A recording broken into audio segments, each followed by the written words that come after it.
So we are the joint venture of the New Zealand Super Fund and Copenhagen Infrastructure Partners. We are looking at the feasibility of building offshore wind farms like these ones here in New Zealand. So we're very early stages of a feasibility, so understanding whether this technology, which is new to New Zealand, there's no offshore wind farms out there at the moment, trying to understand whether the technology is right for the country, whether it's the right size. We're proposing a really, really big project, a gigawatt of size, which would be the largest power plant in the country. So it does come with a lot of questions to be answered. This is the third session of this sort of information sessions that we're having here. The first one was Offshore Wind 101, so just what is offshore wind technology, which again is quite new. The second one was about the environmental impacts and environmental aspects of building these kinds of projects. Tonight we're focusing on job opportunities. These are really big infrastructure projects that bring with them a lot of, let's say, different jobs from a lot of sort of standard developments that happen in Aotearoa. So we're keen to explore a bit that. We have David Hunt from Concept Consulting who ran the study for us. And yeah, so the main focus is this job opportunities piece, but I'm here to answer any other questions that you might have about the project or what we're thinking. As I said, very early stages. There's plenty of work that we still need to do. We are reaching out to the community super early so we can understand concerns and try to mitigate some of the aspects that might be a bit more misunderstood. But we'll kick off with some of this job work, and then we can talk about whatever you like. David? Thank you, Giacomo. So my name's David Hunt, and as Giacomo's already explained, I work for a company called Concept Consulting. We're a little group based in Wellington. Can you speak up, please? Yep. Actually, sorry. There's a seat at the front, by the way, if you'd like to come and... we're right. You're okay? You should just speak up. Yep. There's other people down here as well. Okay, fine. So my name's David Hunt. I work for a company called Concept Consulting. We work in the energy space, doing a lot of research-based things. So we work for lots of different parties. We're not part of the venture here. We've been employed by them to do the study. There's more seats at the front for those who are interested. I'm a Kiwi. I was born in Levin, a bit further down the road, but not that different to Taranaki in lots of ways. Lots of wind, but your wind is even better than the wind in Levin. What we're going to talk about today is the jobs side of things. What would be the jobs and opportunities that an offshore wind project would bring? And I'm going to talk about that. And I'm happy to take questions as we go, so you don't have to try and remember questions. I'll just have to find my pointer. Okay, so I won't worry about that. Just to be really clear, so the research study that we did, and I believe there's copies available, it's also available online, it was released today, was a study into what are the jobs for both people working in a project and manufacturing, installation, construction, all the rest that might come with offshore wind. The study was sponsored by Taranaki Offshore Partnership, that's the people who have set up this outfit. But it also had some other sponsors, New Zealand Trade and Enterprise and Araaki, for those of you who know Araaki, based in New Plymouth. We're the authors of the study. It reflects our views. It doesn't reflect the views of the people who commissioned it. It's actually our independent view. That's the type of work we do. So we're going to lay that out for you today. In terms of the context for this study, just to really remind you, New Zealand has a great wind resource, world-class wind resource, onshore and offshore. That's very important. That's why people are interested in offshore wind in New Zealand. The government knows that, the previous government and the incoming government. From the public statements they've said, there's a whole lot of work to do in trying to figure out what an offshore wind regime, what you'd need to get it up and running. That's not what we're going to talk about today, but that is part of the context of all of this. I guess the other thing to really just emphasise is the reason people are interested in this is they want to find ways to get clean energy. And so that's the big thing that's driving this. Again, if people have got questions, we can talk about that perhaps afterwards. As I said, we've focused on the jobs side of things, both in the build and once it's up and running. In terms of information sources, so quite a number of information sources went into the study. The study itself's taken about a year. It draws on the experience in other countries that are further ahead of New Zealand in development. So New Zealand's joining the pack to some extent.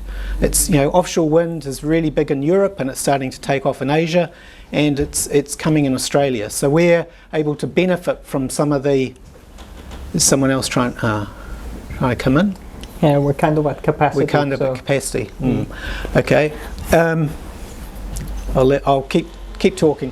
Anyway, so we're able to draw on that experience, both in terms of talking to two parties, and we've been very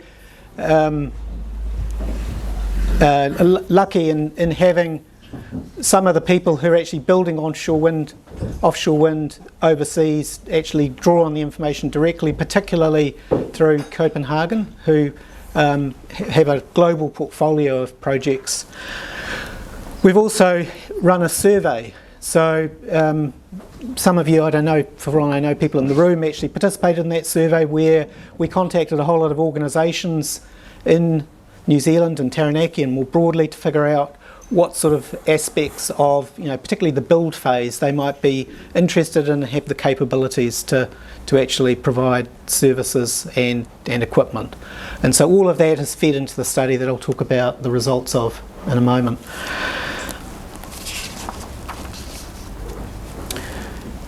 Some of you may, I don't know, this is the third of a number of sessions that have looked at different things. So I think Giacomo's had a session where he talked about offshore wind, the basics. I think Alison, who's here, talked about the environmental issues, and I'm going to talk about the jobs and supplies. Some of you may have seen some of these slides before, so apologies for those who are seeing it again. But for those who haven't, it's very useful to think about the different phases of an offshore wind project. So first phase is planning. That's what we're in now. That's why he's in the room, frankly. And we can talk about that at a bit more in a moment, but that's a phase of gathering information, trying to figure things out. It's a very intensive phase, and it's probably 3 or 5 years. Assuming you get through that and everything looks okay, then you go into build, and as people coming and going, that's also a pretty substantial phase, probably 3 or 4 years to build an offshore wind farm of the sort of scale that we've used to base this study on.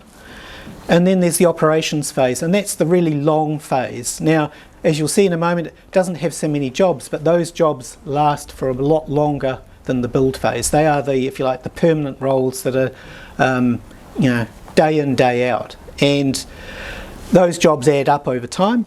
And then at the end of the process, there's a decommissioning phase where, and we think in terms of, based on the knowledge that we've seen offshore, in New Zealand, the operation phase would be about 30 years. And then at the end of that 30 years, you'd probably decommission the turbines. In reality, what you'd probably do is replace them, repower. It's starting to happen on onshore wind farms in New Zealand now. So you can think of this as being potentially a forever technology, or forever for our lifetimes and our kids probably.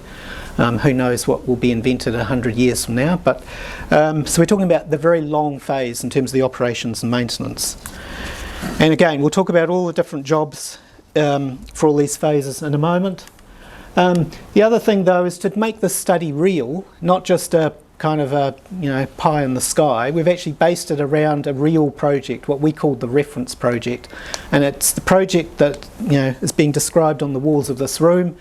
It's the 1,000 megawatt project that Giacomo talked about before, off Patia. Now, it doesn't have to be off Patia, it just makes it easier for us if we have we can actually base these, our study on something that's relatively tangible.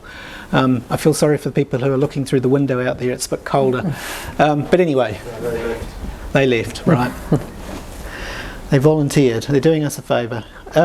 There are a few seats in the front if anybody wants to take them. 1, 2, 3. We can't convince people, no? Good. That's okay, righto. And so we're talking about an offshore wind farm of about 1,000 megawatts, probably starting to come on stream very late or early in the next decade, so around the 2030 time frame when you work out the time frames, and using what will then be what we expect will be the current turbine technology, which is probably, for those who are interested, about a 15 megawatt machine. These are very big machines.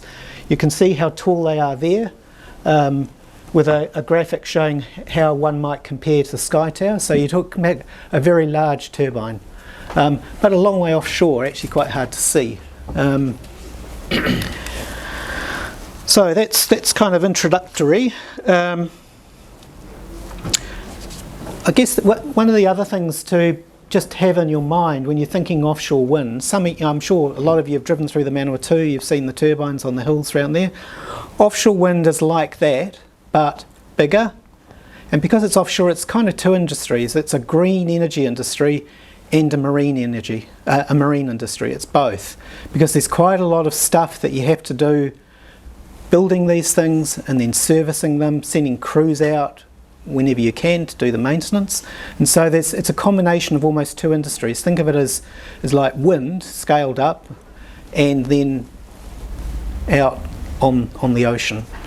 And you'll see a lot of the jobs, there's a mix of jobs. Some of them are, if you like, pure energy jobs, and some of them are marine jobs. And that's, I think, one of the kind of key differences to have in your head.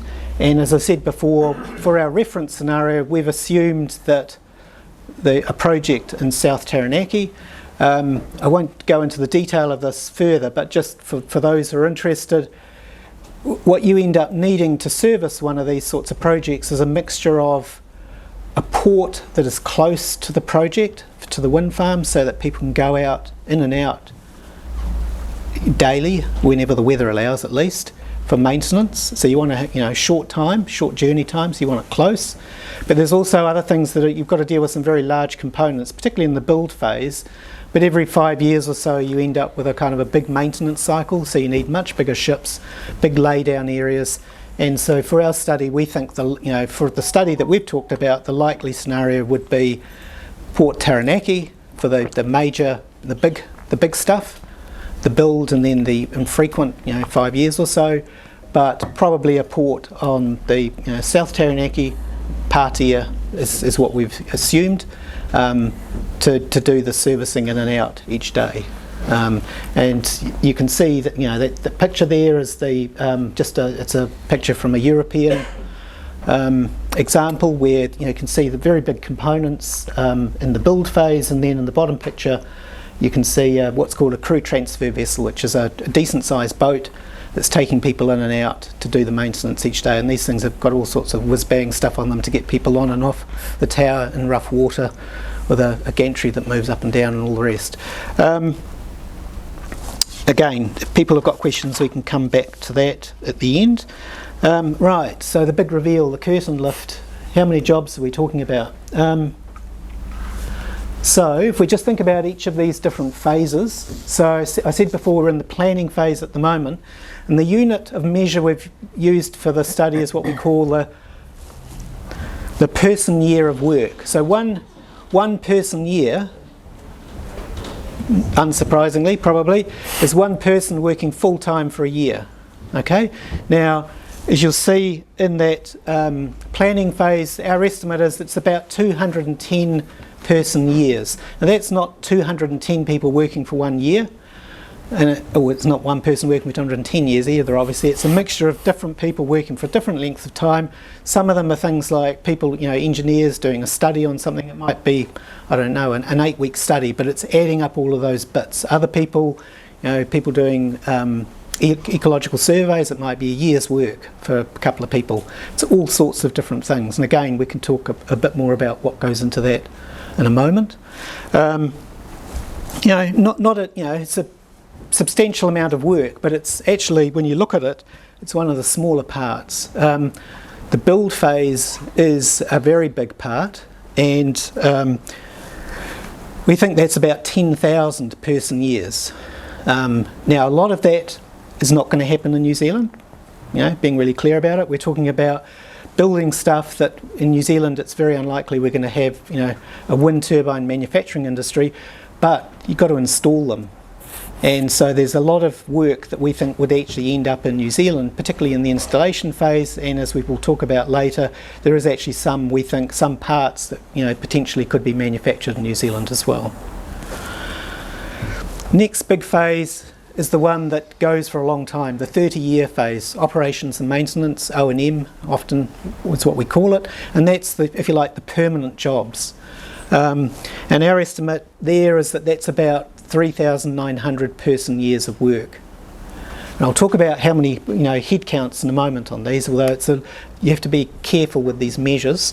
And then there's decommissioning at the end, and we haven't focused a lot on decommissioning. We don't say a lot about it in the report, partly because it's so far in the future, but it's also, frankly, I'd have to say I think the best estimate today is that it won't be decommissioned, it'll be repowered, because that's what the economics would Just a question on your person years. Are you basing that on a 12-hour day, 8-hour day, or a 10-hour day? 8 hour. It's all well and good to say your person years. Yeah, 8-hour In day. reality, you need to know how many people you're actually going to put on the floor. Yeah, well, it's 8 hours. So it's an 8-hour. It's an 8-hour day. Yeah. Well, some of these are rotational shifts, some aren't. So we actually, yeah. All right. Going back a bit further. You're going on about all this work being done in other countries and shit. Yep. What about the training for those jobs and everything else with installation? Have you thought about increasing the expertise of the people here in New Zealand to go over and have a look and oversee and make sure that they're doing it to the standard that we want here in New Zealand? Yeah. I mean, it's because I come from Australia and they put all this shit to Australia from China, Korea and everywhere else, and it got to Australia and had to be redone again. So do you want to do that here as well, or just follow suit and be clowns, or well, do it properly? yeah. Can I give the easy answer, which is no, we don't want to be clowns, don't do that. So offshore wind industry, the European offshore wind industry doesn't use almost any Chinese components because they're never up to standard. There's a big, yeah, there's a big. Are we going to be doing any training for us here in New Zealand to be able to do it? Yeah. That's part of the plan. So this initial study. Sorry, David. You take over. This question. initial study was focusing on the types of jobs that could come and the existing skills. We are planning phase 2 of this work, which will be next year, and we're also having, like, part of these sessions is for us to understand what we should be focusing on. And it's quite clear that training is one of the things, because not all the expertise that will be required is existing at the moment, right? So because we're talking about a project that will happen many years in the future, we have this opportunity to actually build up training, sending people overseas, learning how it's done and all that kind of stuff. So yeah, that's the plan. How many people do you plan on bringing from overseas to help and assist with us here? And yeah, we don't have numbers yet, but of that 100 that David was mentioning, if we do nothing, then most of that will have to come from overseas. But if we start acting now on, again, providing this training, that's when we get the chance of having some of those. The actual numbers, it's too early to give you. But again, the idea is to start kind of fostering that environment where we can have as many as possible of those jobs happening here. Does that answer the question? Sort of. I mean, it's a good question, and you'll see we come back to that at the end. But I just re-emphasise this is really trying to get a foundation knowledge to figure out what needs to be done next. But your point is absolutely right. If you don't train, you won't have the people to do the work. We have a massive overage people at present, and they're getting out of the workforce, and they're not being trained or not trained or passing their knowledge on to others who are trying or coming up through the present. So that's in every industry. So if you want to be a forefront, you've got to start training the people now. Yeah.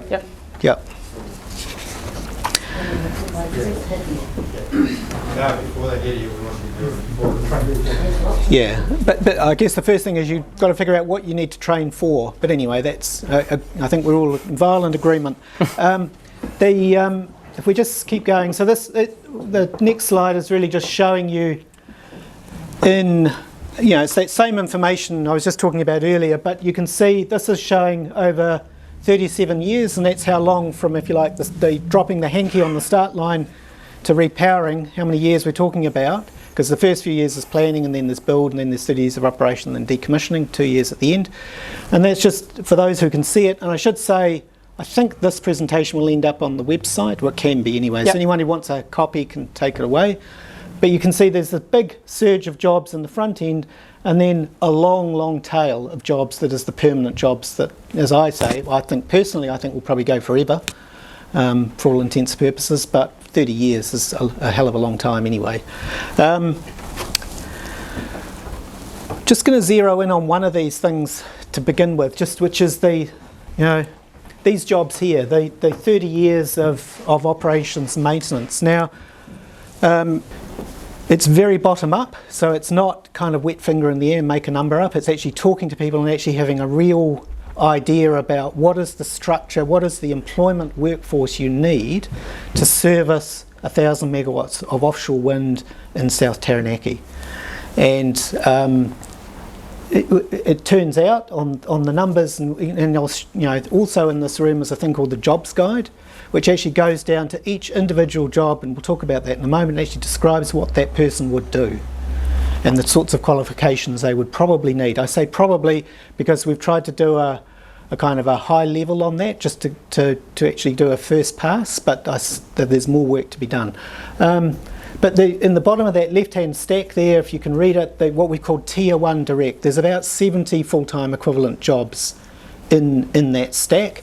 And that is a mixture of people who need to go out, wind turbine technicians we call them, that go out and actually service turbines, change the lubrication, check on things, do preventative maintenance, do targeted things that don't require the very heavy stuff, plus the crews to take them out there on boats, plus people working in stores, planners, a few people in an office, and that's the 70 what we call direct.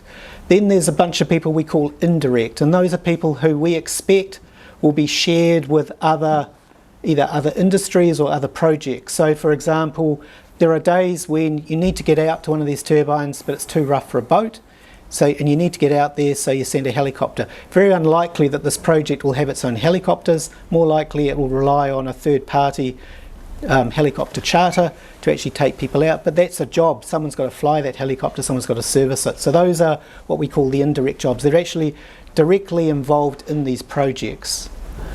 And then the other category that we call induced, which is when you have people working on something, they're going to spend money, they're going to need somewhere to live, they're going to need food and all the rest, and so you end up creating other jobs as sort of a second round effect, and that's what we've called the induced jobs. I should say the chart I showed you earlier has the direct and indirect. We didn't count the induced jobs in that 30 years, so it actually lifts the amount in that long tail. And just in terms of total numbers though, that's around 150 to 230 full-time equivalents for 1,000 megawatt offshore wind farm. And we've also done a scenario where, because these guys have been talking about maybe it'll have another stage, another 1,000 megawatts to get to 2,000 megawatts. And so we've also done numbers for a second stage scenario. And in total numbers, we're talking about 275 to a little over 400 full-time equivalent jobs in that 30 years. So we're talking about substantial numbers of jobs that would be in the region. Happy to take any questions, but if not, we'll talk about the jobs guide. Okay, keep going. How will that increase the infrastructure of the electrical power lines and everything else in the local area? Obviously, you're going to have a runoff effect then with more jobs for lineys, for more electricians, for housing, for upgrading and everything else. How's that going to affect that?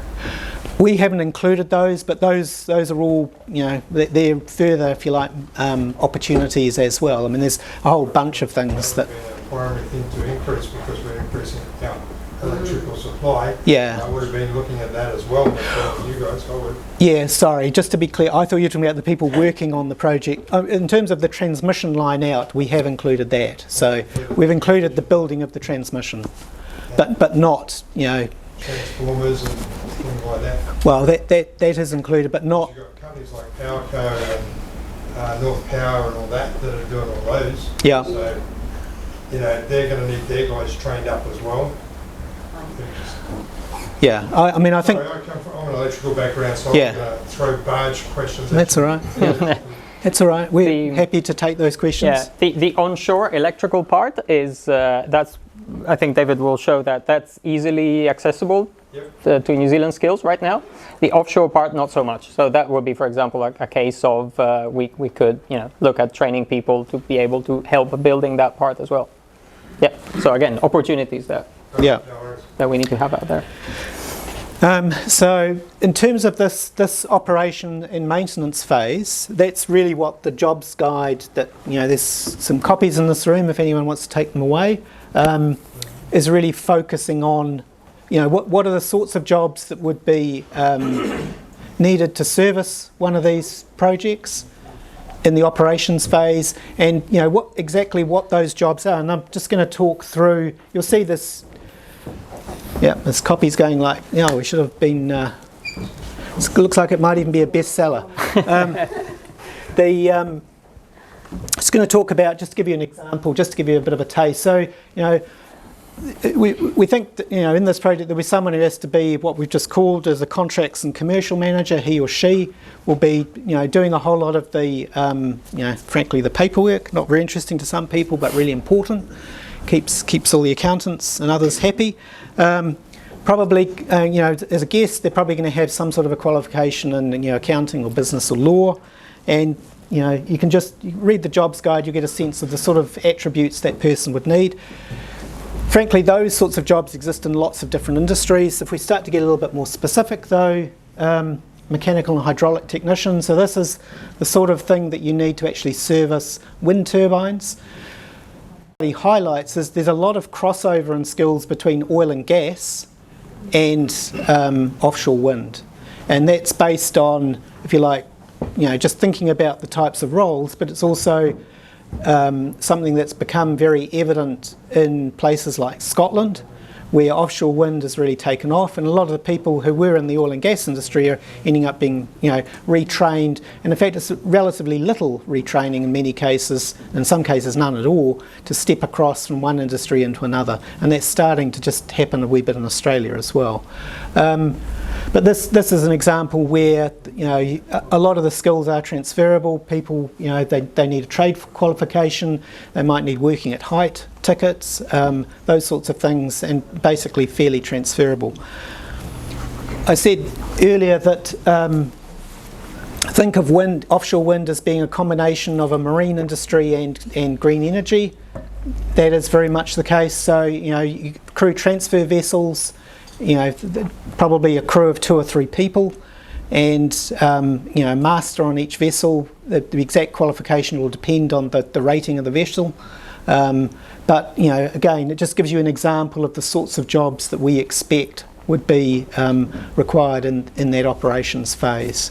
And as I say, the jobs guide's there in the back, and we'll talk a bit more in a moment at the end about what we think would be a kind of a logical next step for this study. And I think one of the things is actually getting a better information on what training is required, as you'll see in a moment.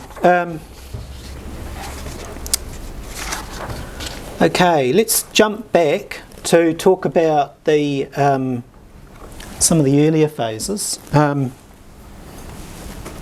it's not clicking forward for some reason. Oh, there we go. If it doesn't jump. No, it did jump. There we go, planning. So I said before, we're in the planning phase now. There are actually people working, some of these jobs have already been created. You can talk to Giacomo if you want some examples. But if you'll see in the study, what we do is we've identified for each phase the sorts of activities that need to occur, and then we've based partly on the surveys and partly on gathering other information sources, tried to get a view as to, does the capability exist now? Can it exist if it doesn't already exist, or is it probably not something that's very likely that we'll get into? And it's sort of a traffic light colouring system. Bright green is, should be pretty much, people should be doing that pretty straightforward to get into it. Light green looks like a pretty good fit. Orange, a bit hard to tell, and then red, probably not for us. And you can see in the planning phase, it's all shades of green. Now, we've left regulatory unclear because actually we don't know what the regulatory regime is going to be for offshore wind. That's still being worked on by government, but I'd be very surprised if that isn't a green once there's a bit more information in that space. So that planning phase should be actually, a lot of that will be in this country. Not all of it. There'll be some particularly technical things that require offshore expertise, but a lot of that's going to be in this country, in this region. Excuse me, David. Just in regards to physical environment studies. Yep. Now we know, I think I've mentioned it before, wind turbines have been here since 1887. Sorry, say that again? Wind turbines have been in globally Yep. since 1887. Yep.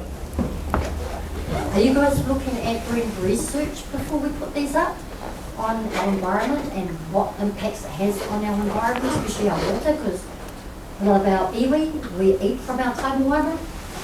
What researches have been done before we start doing all this? I might defer to Giacomo or even Alison on that. You've heard the story already, Eugenie. But yeah, absolutely. And all those points like the physical environmental studies, that is one of the ingredients that will decide whether a project like this goes ahead or not. So all these, you see some images there of some of the studies that we will do, seabirds, marine mammals, all that, the Kaimoana part as well. And understanding all that suite of impacts and understanding how we can mitigate them, if we can mitigate them, if they can't be mitigated, what can we do? Those are all the open questions that we will have to answer in the coming years. Because there has been study already, which I mentioned the last time, since 2000. Yeah. And it wasn't looking too good for the environment, especially for our marine life, our birds. They clean hundreds and thousands worldwide. Yeah. In fact, what's his name? Donald Trump is today going on about they're no good. So seeing something like that for New Zealand is really quite concerning, because if he's talking about that they're not good, what are we doing bringing them here? Yeah, so there's all these studies. There are studies that say it's not good. There are many, many studies that say that that's not true. So, what we have to do is approach it with sort of looking at the whole picture, and especially none of those offshore wind studies have happened in New Zealand yet. So what we plan to do is look at international examples, get as much as we can from those that make sense, and then integrate it with understanding what offshore wind specifically would be. What about the farms that are already here? The what, sorry? Why can't those studies be done? They're already up and built. So why can we not stay? The wind farms, they are being studied as well. Those wind farms in New Zealand have been only there for 20 years or so. In some cases, it requires a long time to understand what these impacts are. From Patia to what Waverley have already stated, they're losing marine, they're losing bird life. Oh, yeah. They're essential to our land. All this is all the evidence that we need to collect over time, and we need to hear various voices on this.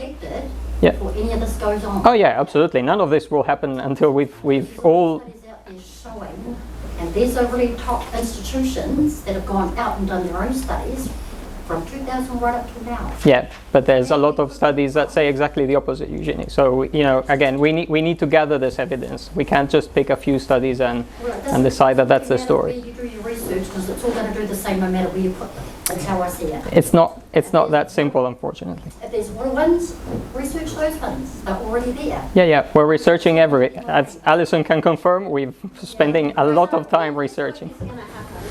So I think, and for anyone who's interested in what work we are going to be doing in the environmental assessment space, one of the talk we did a month ago is you can look at that. It's online, so that's on there, including all of your comments and stuff. I don't know if you've watched it. So I mean, people are here obviously tonight to hear about the job stuff. So it's probably better if we focus on that. But if you do have questions about the environmental stuff and the studies we've got planned, then you can contact the contact details on the website, and then Giacomo or I can kind of get back to you on that. But yeah, I mean, nothing's going to happen until it's been shown that it's safe to do. So yeah, But yeah. And so we have to see both sides of the story. Yeah, but I think Both sides, so we that should let people can make David the talk choice. about the job stuff maybe, because the people today here are We're about looking at our jobs. land. It's Yeah. really important. We own this land. A lot of our Māori people own this land, and a lot of these people here do too. So we have a right Yeah. to know what's happening with it. And we're not trying to dismiss that at all. What I'm saying is the evidence that is existing does not entirely represent what needs to be done. So there's more evidence to be collected. But as Alison says, if at the end of all this collecting evidence, and we are super early in collecting it, if at the end the answer is this cannot be done without hurting the environment, without, taking away from South Taranaki, then it wouldn't happen. It's as simple as that. Because, I mean, I think this energy thing's a great thing that could happen. Yeah. But I just find it weird that foreigners come over here, and I'm sorry, Jack, foreigners come over here, take our energy and make us pay for it. That does not make sense to anybody that's logic. Again, it's a matter of getting the companies that can do it. If it, in the future, there's a future where New Zealand has become expert at offshore wind, and New Zealand companies are doing the whole thing. But right now, it cannot happen that way. So. But I appreciate where you're coming from. Like it's probably around about the only area that hasn't been touched, and that's one we're wanting to protect. Absolutely. Because of our maunga. Yeah, and that's. We get all our essence from there. We're hoping we're doing this with that ethos in mind. But is it okay if we go back to the jobs? And we'll chat later, usually. Thank you.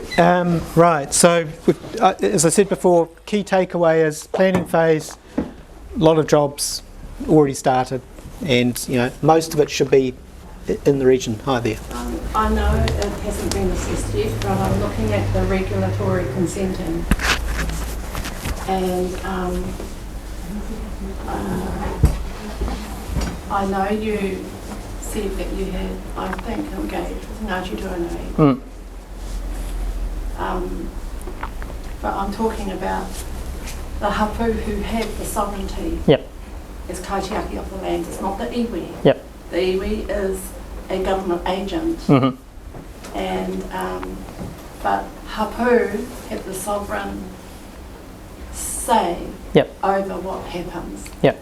And of course that includes the land under the sea, and it includes the perimeters around the island. That sovereignty comes back to each and every hapu.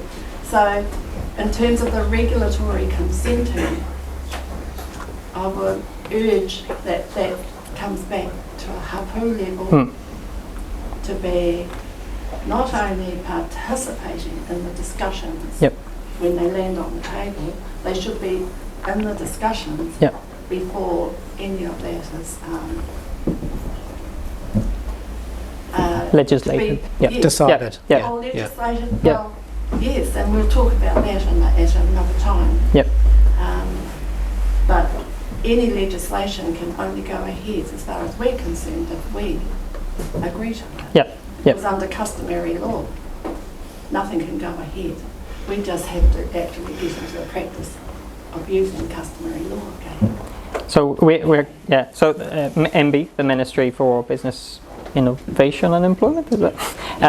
They are currently the ones who are drafting the possible regulations for offshore wind, and they are asking. It's an open submission; anyone can write to suggest what they should look like, and we are absolutely advocating for that. That iwi, hapu, whānau. I mean, in the end, it has to be also a just individuals thing. The individual members of the communities of South Taranaki need to have a say in this. But we're certainly, I don't think any offshore wind developer is suggesting that these should only be negotiation between government, iwi, and developers. It has to go down to the hapu level. That's for sure.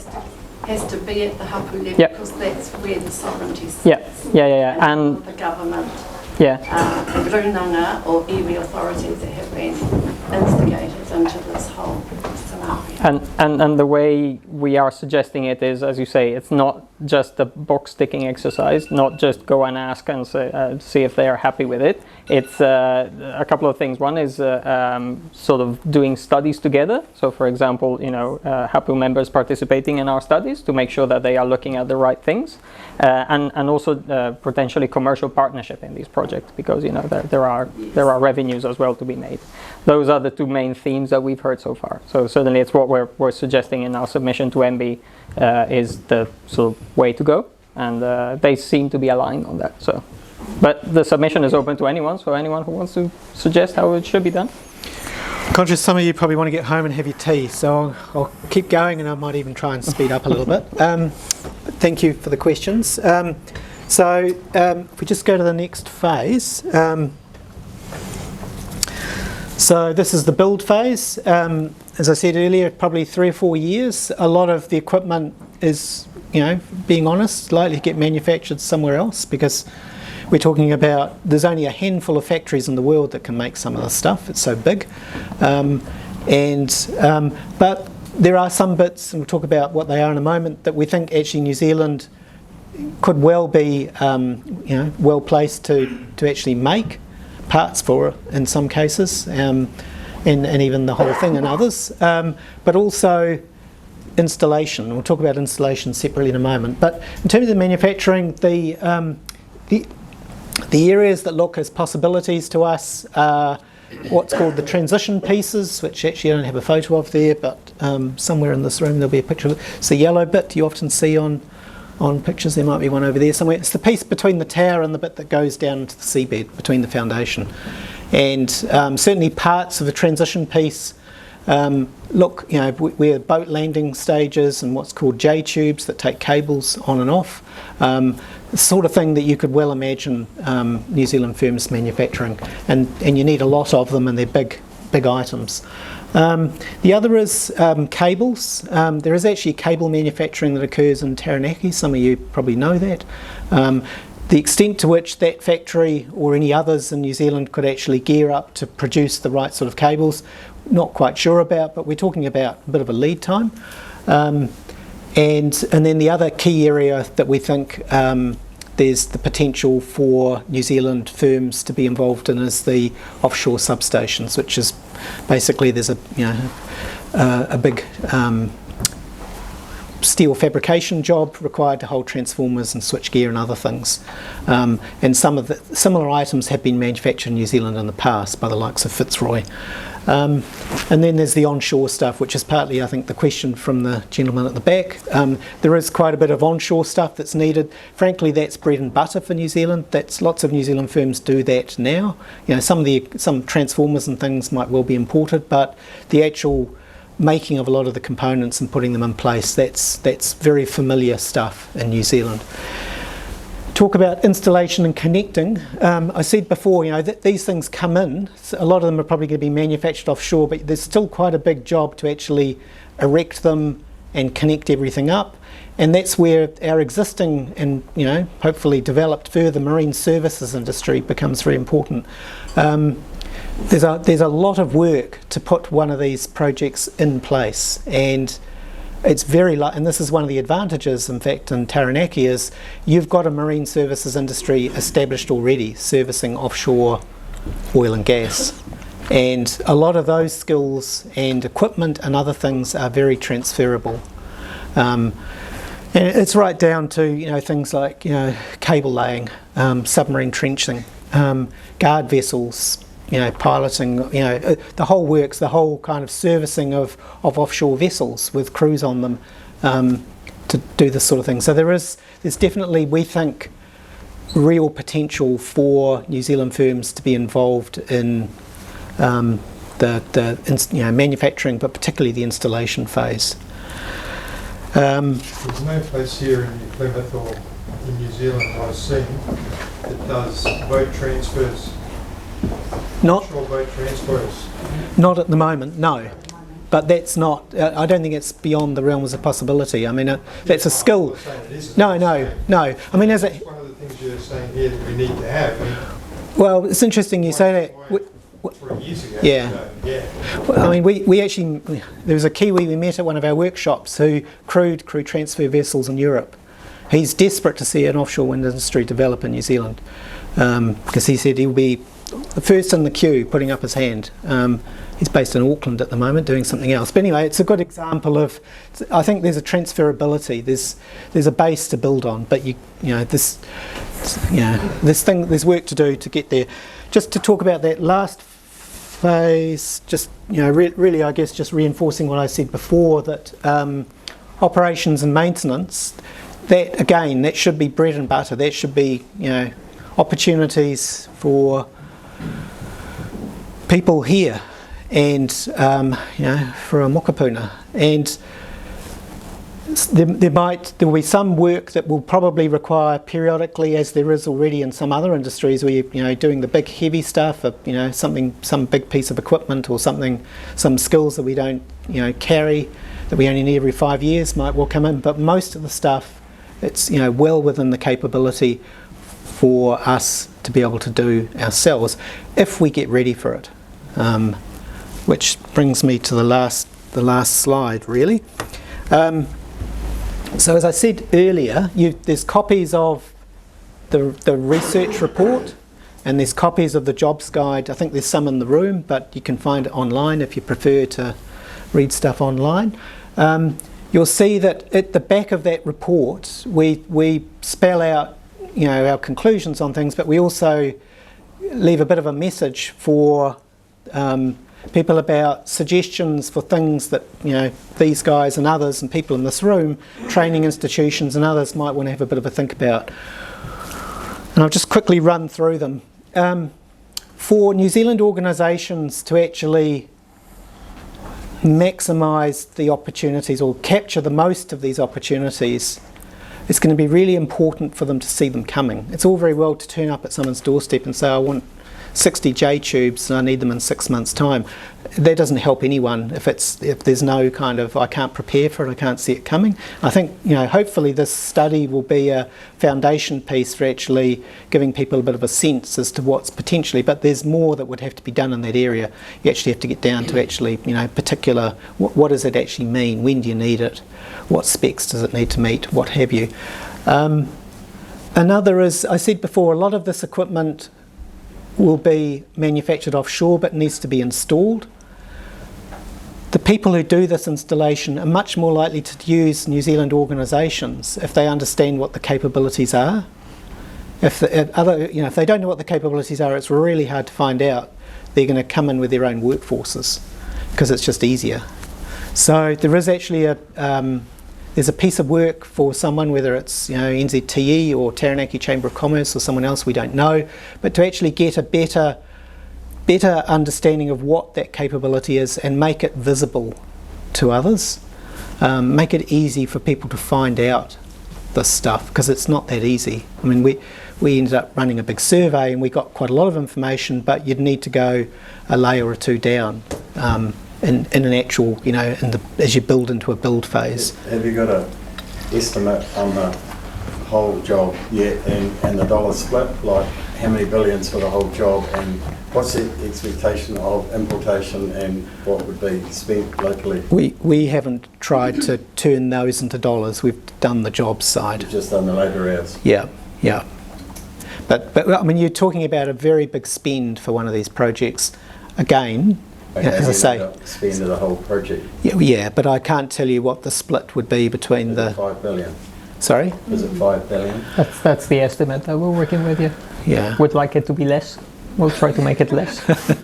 Yeah, but I don't know how much of that would be in New Zealand, spent in New Zealand, and how much would be spent back overseas manufacturing. I don't know, but that's right. I mean, what I would observe though is if you walked out the door today and said only 10% of it is for New Zealand, that's just 500 million. I think you'd find there's a queue at the door wanting to do the work. I mean, you might want to make it more than 500, you know, ideally 5 billion, but the reality is we don't make blades for turbines, you know, they're so big for these offshore wind turbines. I know, it's just weighing the benefits up, whether New Zealand's really going to reap the benefit of this or whether someone else is, really. Yeah, yep. Well, you ponder that question. I guess we would think that if it was 170 local jobs for 30 years, that would be a benefit for the region, right? I'm not saying like if we Fuse were the only option, yes, but I think there are other options, and I'm not saying wind's a bad option. I'm just saying, is it going to be the best option for this community? Yeah. Yep. Yeah. And that's a valid question that again we need to answer all together What about in a number of years. jobs? I don't know how many jobs you foresee this bringing to the actual community, but have you thought about like housing and infrastructure and waterways and things like that. All of that would have to come as part of the thinking behind this. So we've done the top layer, if you like. We haven't, we haven't got, you've got another 100 people working in a certain area. I mean, where they might be, who knows at this point? Some people might choose to travel. Some people might want to choose really, live really close to a service port. Who knows? We haven't tried to get to that level just yet. Just quickly running through these. So, as I said before, I think New Zealand's likely to capture much more of the opportunity if people can actually understand what we can do, because we actually have a capability that goes beyond what probably a lot of people assume. Another key thing, and you raised in that very first question, is what about training and skills? And so that is also really important. But you can't train for people to do a job unless you know what the job is. So again, we've done a first cut at that. That's what that jobs guide is designed to do. That will be, I think, a foundation piece of information, but it'll need to be extended further. But you would hope that people can use that to start to figure out how you might build on that. What training do you need? How might it change? What training organisations exist to provide this training? Can you train in New Zealand? Do you need to send people away, work on an offshore wind farm somewhere else and come back and then they train a whole lot of other people? I don't know. We don't have that information, but that's the sort of thing that would be really helpful to know. And then the last issue is, and it's been raised already, everybody is looking for what opportunities this may provide, but I think Maori in particular have got some hurdles that are special, and there are initiatives and other organisations, Amatai for example, who are trying to find ways to lift the opportunities for Māori and Māori organisations, but that's a real question. That's not enough. What else can you do in that space? Now we don't have answers, but we think that's another area that some further thought should be given to. There's a lot of potential opportunities in this. This is kind of scaling the opportunity, but there's a separate question about how much of that can you actually really capture. And the more you prepare, the more you'll be able to capture. I think the other thing to look at, as well as the opportunities, is the moderator that comes with that, and those aspects that kind of can diminish the balancing or the balance of that, and either way. So, and I'm addressing the hurdle space behind Marty, okay, that you brought that up. So yes, we may not necessarily see them as hurdles for us. They could be hurdles for the project and the project drivers to actually overcome. And actually engage to see changing the look and the form of the platform for that engagement to take place. And I guess working with a different level of consciousness that allows customary thought and ideological ideas and aspirations, which I would see hurdles as a part of that. To be taken on board with integrity. I hear what you're saying. So I'm just saying there is a balancing act about the hurdles, because we, as I said, we may not look at those as hurdles. No. They would be hurdles for people in the industry. I guess, but well, just to be really clear, because we haven't engaged with Hapu, so I fully acknowledge that, but we have engaged with a number of iwi, and that's a message that we've been given very loud and clear. So I'm kind of partly reflecting what we've heard. I'm see there's a question at the moment, but just one comment I would make is, I say this as a New Zealander with kids who I hope will, grow up and have their kids in New Zealand and all the rest. I think there's lots of opportunities for, all of New Zealand in this, but I also think there's a lot of discussion and taking on board of different perspectives that needs to be done. I just hope that, we can kind of work our way through it. I think there's a lot of things that would need to line up to make this happen, but I think it's not an opportunity that's a given. If you don't chase it, it won't happen. Anyway, it's a question. Oh yeah, let me just find for a slight different perspective with what I was saying. In terms of Matauranga, as Māori, we're already in the cloud space, and have you thought of any strategies, because a lot of these jobs are based around knowledge, and we're already using that.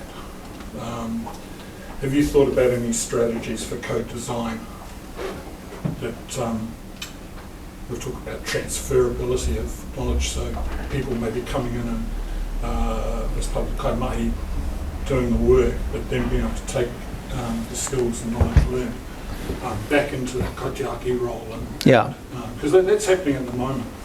So we've had people with like Shell and stuff like that that are involved in looking at these sorts of issues and stuff already.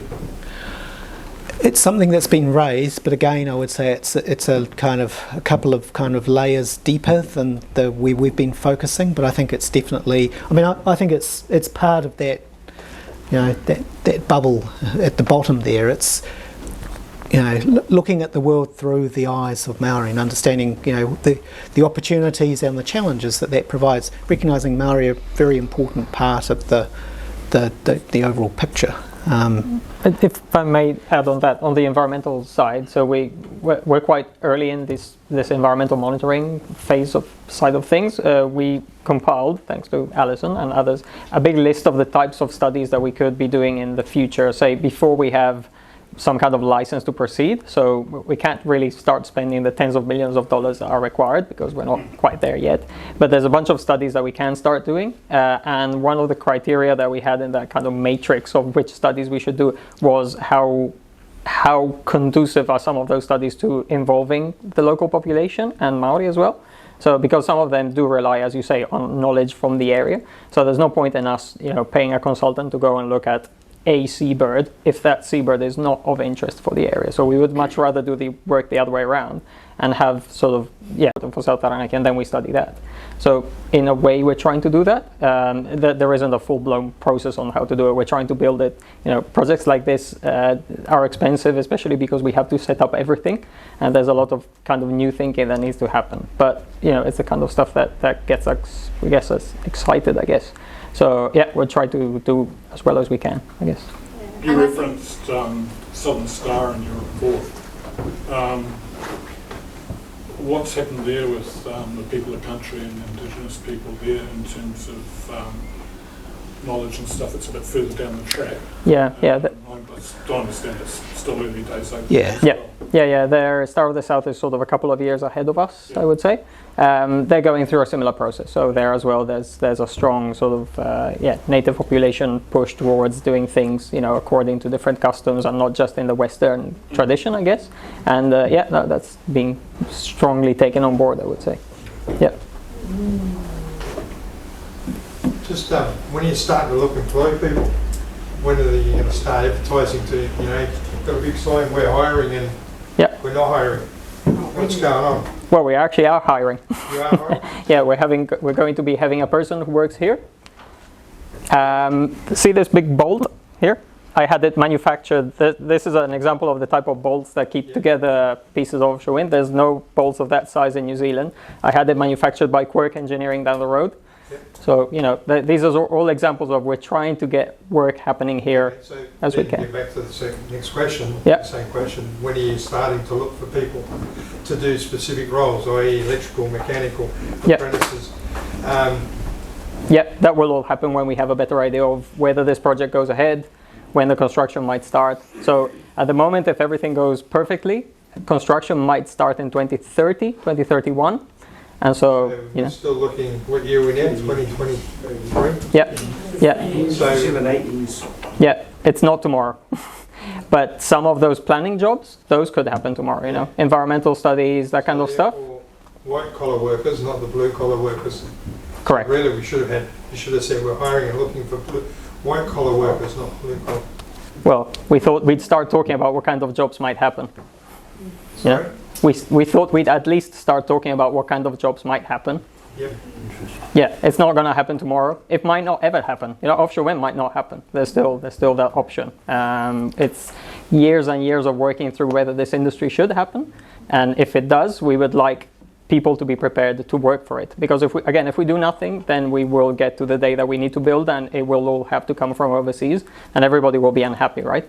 So we have a chance here of not making it happen. So Indonesian coal, that's what we'll do. Also, yes. Have a nuclear power station. Yeah. So it shows an opportunity that maybe it's not us in this room that can do it, but our children and our children's children that can carry it on. So I guess it's a bigger plan for our region. I understand that. Simulate as people. Like I said, when I said before, you know, we've got an aging workforce Yep. who that skill is not being passed on to the generation that's coming up now. And you're telling us that this job's not going to be for another 7 years. You say that maybe our generation next might be able to do it, but there's no training for them. So how can they do it? That's what hopefully phase 2 will explore. Again, there's no simple answers here. Focus. Yeah. Right? We have a massive shortage of all trades here in New Zealand. Mm-hmm. Right? Why isn't the government or whoever we need to speak to saying we're going to start putting people through trades? They did it in America. They stuffed education. Everybody followed the Japanese and the American system, which was multi-skilling, and it's failed dismally. And it's still failing. We now have people who are in their 60s and 70s still working and doing the job because there's no one coming up to be trained. Yep, that's you have to elect politicians to do that kind of stuff. Not me. We're bringing an opportunity to have some of those trades. Idea, which is great. Yep. And we need these. This is where we should be getting them. Yep. Saying, right. The truth in that one question, mate, is the young people here these days, they don't want to get their hands dirty. Oh, I think it's more of AIP to make them That's possibly the truth. I don't want to dispute. I won't dispute that. I won't dispute that one little bit. I do believe you're very true of that. But we need to, as parents and as adults and everyone else, encourage these people to get back into the trades. Yep. And it's got to come from somewhere. Yeah. You know.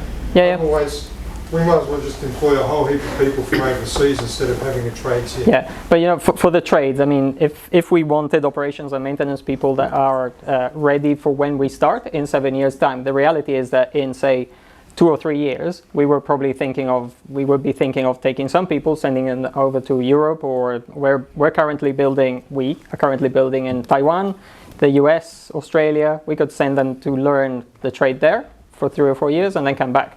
Those numbers stack up quite quickly to 2030 when we're then ready to start. Where and how are those opportunities going to be communicated to the public?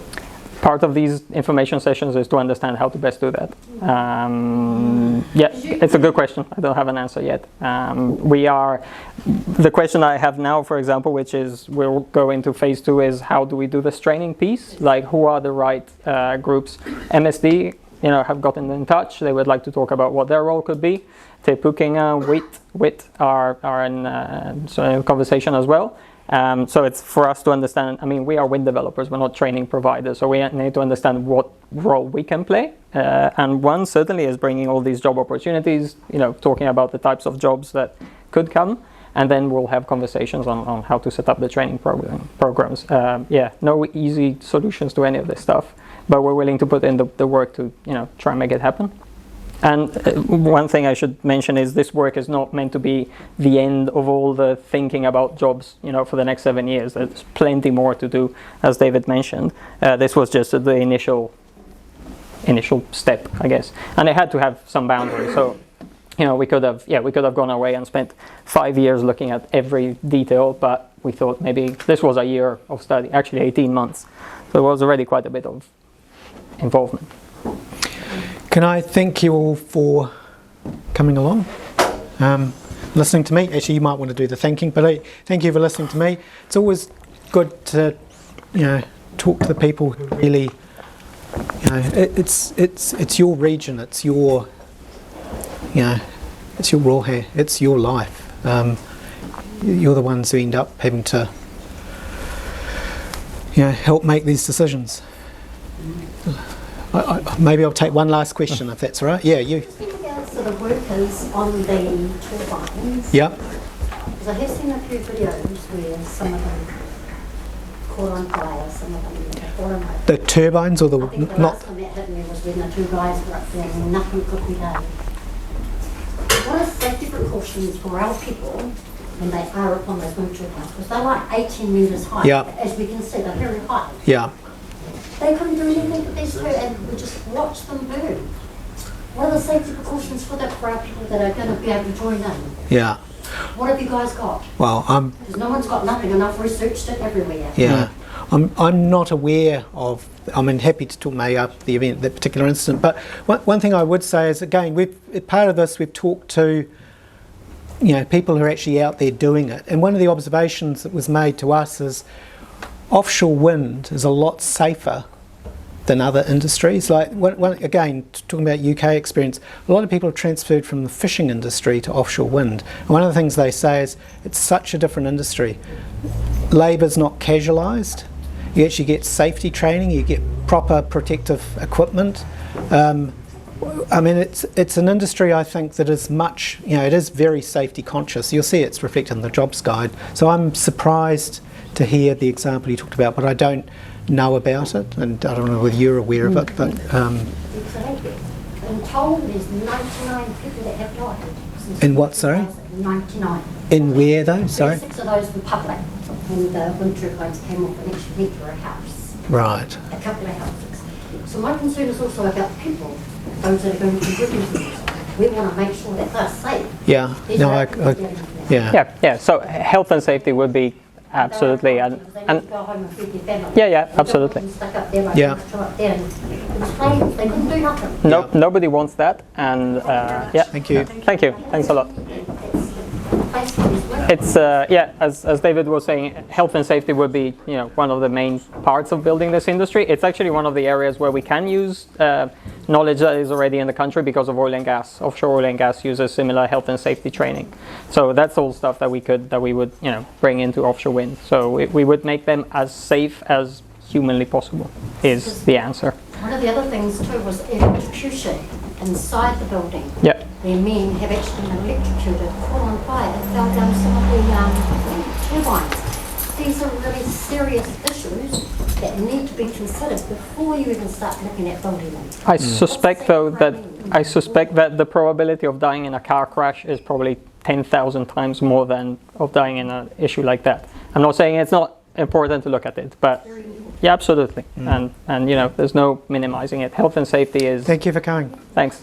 The offshore wind industry is constantly working through the best health and safety possible. These are dangerous jobs. So you're out at sea, it's a hostile environment. So, that's why it requires very rigorous health and safety.